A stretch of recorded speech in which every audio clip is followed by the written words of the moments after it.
Hello and welcome to Master Your Mindset with your host Isis Foster. This is the place to be for anyone who is on a personal development journey. I will be sharing with you my own mindset hacks and personal past experiences. Please subscribe and share if you enjoy what I'm about to share with you and you've taken value from it. You never know who may need to hear it. Hello everyone, it has been a hot minute since I had a one-on-one podcast. I've had so many amazing guests appear on my show over the last couple of weeks, and I've still got so many guests for you to be introduced to in the upcoming week. So I thought I'd take a moment and just have a breather right now and just talk to you, because I absolutely love creating podcasts, if you hadn't have already guessed. I find it so inspiring and so powerful to be able to share my knowledge with all of you. And I know there's so many of you out there who take a lot of value from the information that I share. So I thought I'd just do a one-on-one podcast this week because, like I said, it's been a while since I've done one and I absolutely love it. Like, this is actually my form of therapy. I'm not actually seeing a therapist, but when I record podcasts, I always feel like a weight has been lifted off of me. We all know that we get so many thoughts running around in our heads every single day. And as a coach, I hear everyone else's thoughts all the time. So I initially created this podcast to be able to offlay all of my personal thoughts, and it's just incredible that it's reached so many of you, and so many of you have taken value from things that I've experienced. So if you're listening right now, whether you're on a hot girl walk or you're chilling at the gym, not chilling, but working out at the gym, or if you're lying on your sofa and you're really hungover, whatever it is that you are doing, thank you. Thank you for tuning in. Thank you for sharing it with people around you, because it honestly means the world. And that is how we can grow as a community. So I just want to backtrack a couple of weeks, because life over here has been so busy, in the sense that I have felt like I've been pulled in a million different directions. Business is booming, which is incredible. I've been able to work with loads of guest speakers on the podcast, which honestly has been my dream since I created this podcast. I wanted to get people on.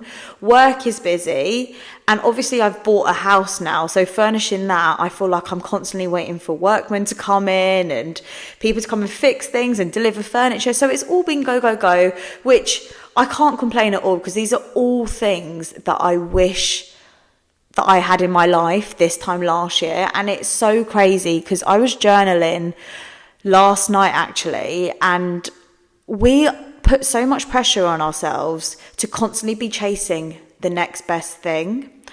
And in fact, in my journal entry, and I don't usually share my journal entries because obviously they are so personal and private to me, but I feel like this is something that's going to help a lot of you. So I want to share it with you. I was journaling and I actually just drew out a little chart, and it just said 2022, couldn't even speak then, put a line down the middle and then put 2023. And oh my goodness, if you have never done this before, or if you're new to journaling and you're like, what the hell is she talking about? Just literally get a piece of paper, write last year's date on it, and then write today's date and draw a line in the middle and compare where you were last year to where you are this year. Because I actually just started crying. Like, I am currently living a life which this time last year I could only have imagined in my dreams would be my reality. Like, it's crazy to think that everything I've got around me now, the job that I'm in, working part-time, being able to coach, recording podcasts and working with amazing guests and clients, like, and owning my own place as well. Like, these are all things that were on my goal list to eventually do, and it's happened in the last year. So if you are at a place right now where you're thinking, oh, I really want to be here or there, or I haven't completed this goal yet, just sit and look around, because I promise you there is so much in your current life which this time last year you could have only ever have dreamt of. What I'm trying to say is stop being so hard on yourself, because in this day and age, it's very easy to go onto social media, and as soon as you fall into that scroll hole, you're constantly comparing yourself to what car do they have? Oh, they've got 2 children. I've only got 1. Look at their house that they live in. It's absolutely massive. I only live in a flat. When in reality, so much of what you have in your life, you didn't have this time last year. We are constantly evolving and growing. And as humans, yes, we always want to be chasing something new. But the way that you will attract new incredible opportunities, people's events, jobs, paychecks into your life is by appreciating what you have already got.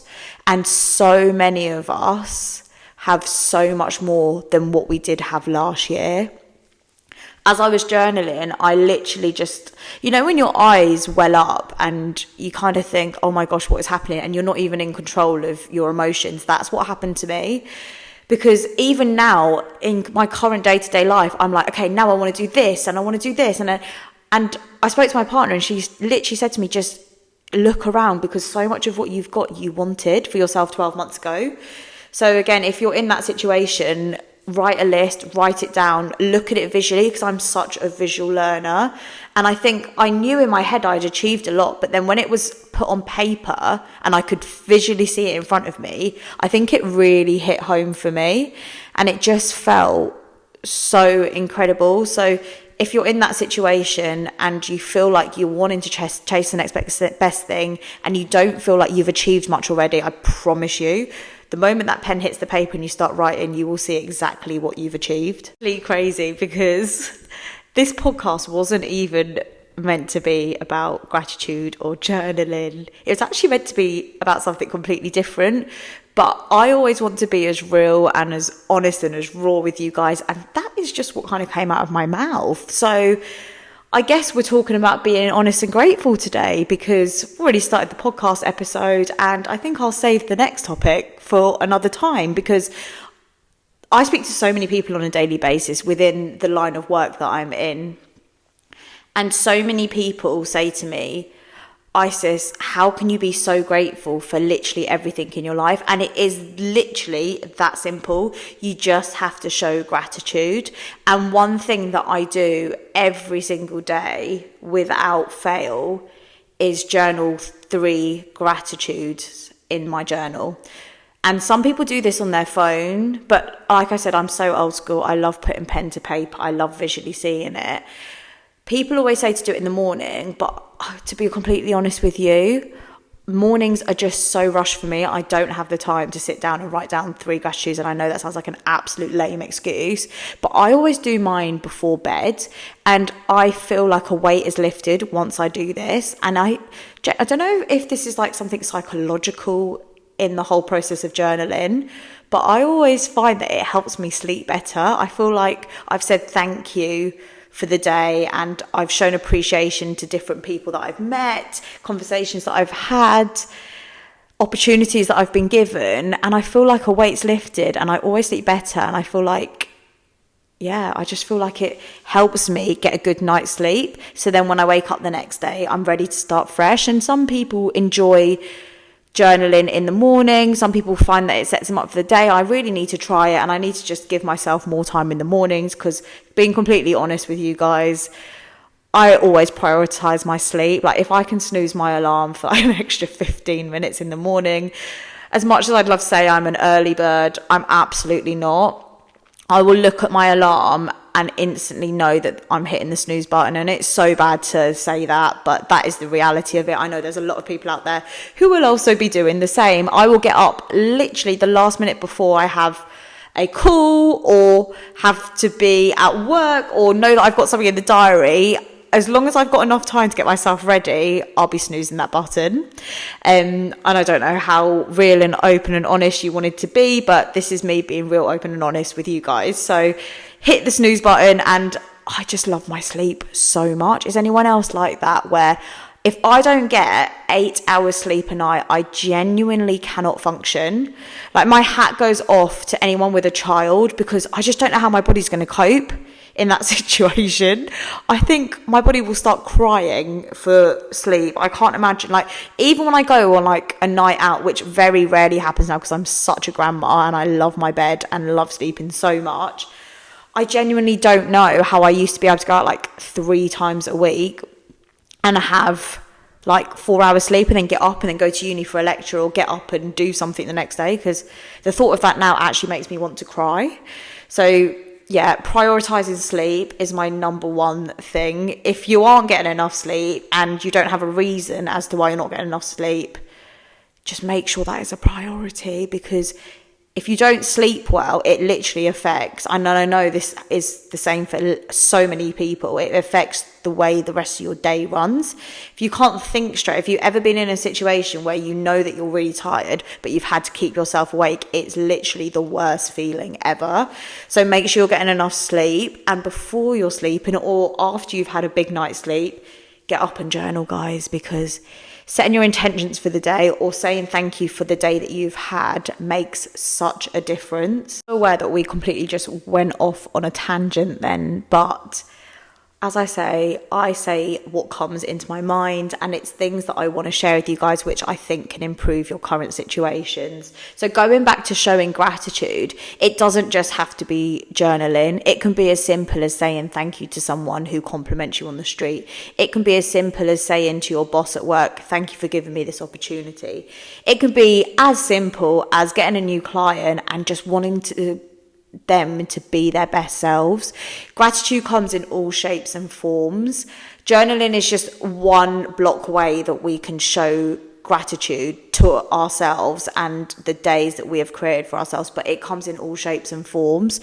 So you will notice once you start showing up for yourself and you start saying thank you for everything that you've currently got in your life, more opportunities will come into your life. And I used to always think, oh, that's absolute bollocks, like it's all woo woo, that's not a real thing, law of attraction isn't a real thing. But genuinely, once you realize what you are worth, and once you start showing up for yourself and obviously putting in the work, like I'm not talking about saying, oh, I'm going to be a millionaire and then sitting back on your sofa watching Netflix and just expecting £1 million to land in your bank account. Like that is not what I'm saying at all. But if you are showing up for yourself consistently, you have a plan, you're holding yourself accountable, maybe even working with a coach who helps you keep accountable, there is no way in hell that you cannot attract what you want into your life. It's just a fact.